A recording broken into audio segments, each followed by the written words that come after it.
We have 3 judges. Timothy O'Neill Dunn from T2 Impact also writes for me at Tnooz. Alex Gisbert from Expedia also writes for me at Tnooz, and Sally Bloom from Tripod. They are impartial judges, they've promised me, but they do, I think, have some questions for any of the hackers before they go away to deliberate. Guys, any questions? Yeah, question for Stuart. Hi, please.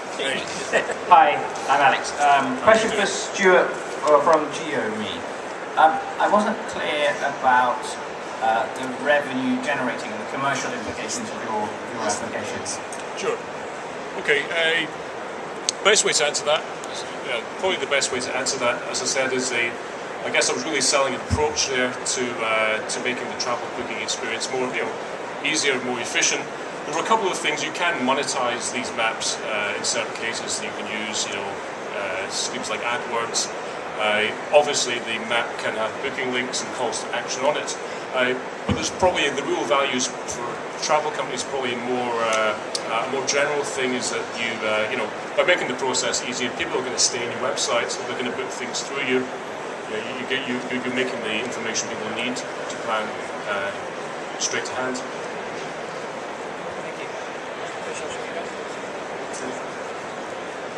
I have a question for everybody. Who pays? Literally, who's going to pay for this? Sorry? Yeah, right. 3 months. Are you actually expecting the customer facility to pay for this? Sorry. Are you expecting a customer, or is it ad power? I mean, I don't think, it's a hack event, so, I'm not sure if necessarily all of it down. But in our case, in CEDIC, yes. I don't think we would charge extra for a customer to get access to the voice-activated mobile phone. You have mobile apps. We just simply add that in as another service to customers. So customers pay on a per usage charge, or do you pay? Well, customer pay for CEDA services for airline hosting services, and for that they get mobile apps. In our case, that's how we do it.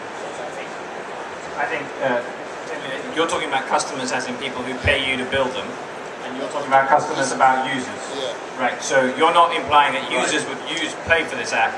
You're saying that someone would commission this app from you, that person would pay.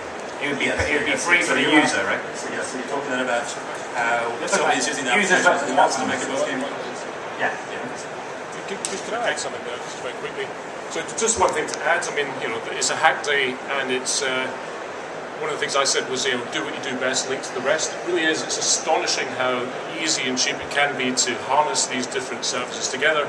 You don't have to build all of this stuff. You simply apply it. So it doesn't necessarily cost as much as you think.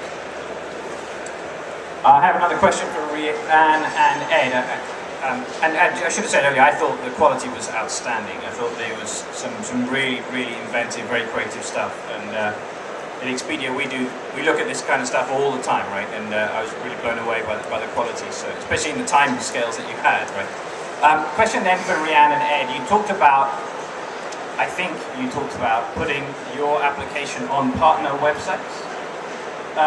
Maybe you can give me some more feeling about the kind of partnerships. When you talk about partners, you would have thought of, this is the website I'm thinking of. Who was that? Who were you thinking of? All websites today have a standard form that people have to fill in, and we thought if they want to spice things up and they want to change the way people interact on their site, come talk to us, we'd be happy to help. Thank you. Okay, very conscious there's another seminar that takes place in here in about 10 minutes time, so we need to kind of finish up.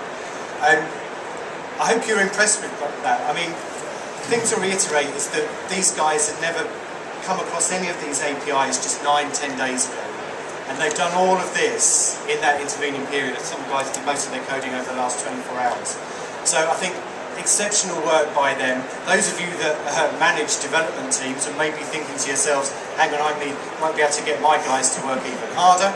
But obviously, if there's anything that you've seen here today, as I said, we will be announcing the winner. The judges are now going to have a conflab and come up with a winner. We'll be announcing the winner on Tnooz either tomorrow or Thursday when they've made their mind up. But if any of you have seen anything up here that you like, get in touch with me, Kevin at Tnooz.com, and I will happily facilitate you talking to any of these people that have produced this fine work. So if there's anything that you want to talk to them specifically about, questions, or even if you want to work with them. So I'm more than happy to do that. But finally from me, thanks ever so much to Expedia for supporting this from the very beginning. There's lots of other people that have been involved since October last year, particularly Sally from Tripod. One Fine Stay and Zubu were in helping them at the early stages. So thanks to them, but most of all, thank you very, very, very much to all the hackers who took the time and had the guts to come up and stand something that they've been working on for just a matter of days. Thank you very much.